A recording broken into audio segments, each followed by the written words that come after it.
শিক্ষক দিবস উপলক্ষে আমাদের সকলের জীবনের প্রথম শিক্ষক আমাদের মায়েদের জন্য আজকের এই উপস্থাপনা।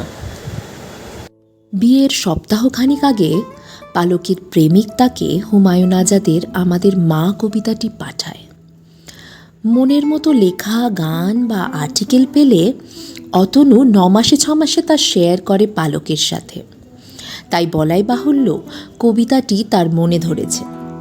পালক একবার পড়ল পুরোটা, খুব একটা মনোপ্রত হলো না, বিশেষত কয়েকটা লাইন বা শব্দ। ইচ্ছা করল উত্তর দেয়, কিন্তু আসন্ন অনুষ্ঠান উপলক্ষে কিছু দায়িত্ব থাকায় একটা পছন্দের চিহ্ন দিয়ে এড়িয়ে যায়।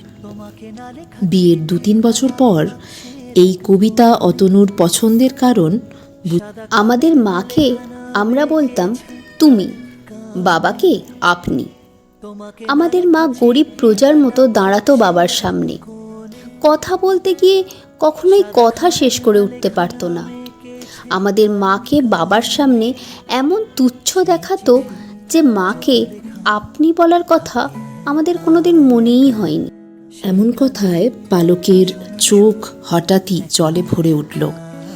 সে ভাবল, মায়ের ভেতরই দেখেছি আমি মা দুর্গার রূপ, দানে ধ্যানে কল্যাণেতে সাক্ষাৎ স্বরূপ।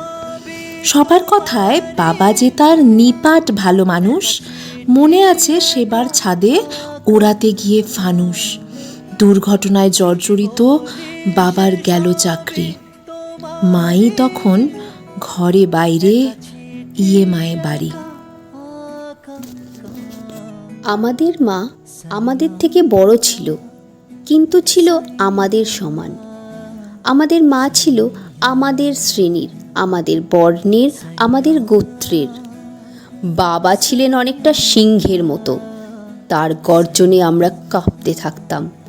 বাবা ছিলেন অনেকটা আড়িয়াল বিলের প্রচণ্ড চিলের মতো, তার ছায়া দেখলেই মুরগির বাচ্চার মতো আমরা মায়ের ডানার নিচে লুকিয়ে পড়তাম। ছায়া সরে গেলে আবার বের হয়ে আকাশ দেখতাম। এমন কথায় মুচকি হেসে পালক ভাবে, যখন রেজাল্ট খারাপ হতো কিংবা গার্জেন কল, মায়ের কাছে বকুনি খেয়ে ঝরতো চোখের জল। বকার মাত্রা অধিক হলে বাবাই ছিল ঢাল, কেউ কি পারে রাখতে মনে অত অত শাল। আবার যখন বয়ঃসন্ধি, হচ্ছি আমি বড়, মায়ের মতো বন্ধু যেন আর হয় না কারো। আমাদের মা ছিল অশ্রুবিন্দু, দিন রাত টলমল করত। আমাদের মা ছিল বনফুলের পাপড়ি, সারা দিন ঝরে ঝরে পড়ত। আমাদের মা ছিল ধান ক্ষেত, সোনা হয়ে দিকে দিকে বিছিয়ে থাকত। আমাদের মা ছিল দুধ ভাত, 3 বেলা আমাদের পাতে ঘন হয়ে থাকত। আমাদের মা ছিল ছোট্ট পুকুর, আমরা তাতে দিন রাত সাঁতার কাটতাম। অভিমানে হাত পা ছুঁড়ে বলতে ইচ্ছা করলো পালকের, তবে কার ওপর অভিমান ঠিক জানে না। নিরামিষের যেমন রাজা পোস্ত বাবা জীবন, তেমনই মা সংসারেতে খোঁজ রাখে সব মন। মাছ মাংস ডিম লাগে না, একাই তিনি 100, সমুদ্র সম মানুষটাকে যদি একটু ভালোবাসো। আমাদের মার কোনো ব্যক্তিগত জীবন ছিল কিনা আমরা জানি না। আমাদের মাকে আমি কখনো বাবার বাহুতে দেখিনি। আমি জানি না মাকে জড়িয়ে ধরে বাবা কখনো চুমু খেয়েছেন কিনা।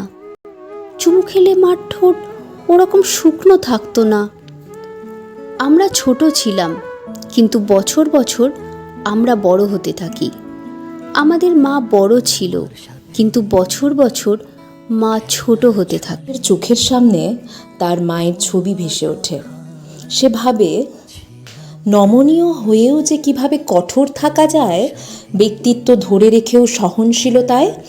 দেশ যেমন মা জননী, ভূমি যেমন মাতা, পরিবারের মাথায় মা বৃক্ষ স্বরূপ ছাতা। মাকে আমার অভাবনীয়, অদ্ভুত লাগে ভারী, যেমনভাবে পূর্ণতা পায় সত্যিকারের নারী। ষষ্ঠ শ্রেণীতে পড়ার সময়ও আমি ভয় পেয়ে মাকে জড়িয়ে ধরতাম। সপ্তম শ্রেণীতে ওঠার পর ভয় পেয়ে মা একদিন আমায় জড়িয়ে ধরে। আমাদের মা দিন দিন ছোট হতে থাকে। আমাদের মা আর কোনো ফুলের পাপড়ি নয়, সারাদিন ঝরে ঝরে পড়ে না। আমাদের মা আর ধান ক্ষেত নয়, সোনা হয়ে বিছিয়ে থাকে না। আমাদের মা আর দুধ ভাত নয়, আমরা আর দুধ ভাত পছন্দ করি না।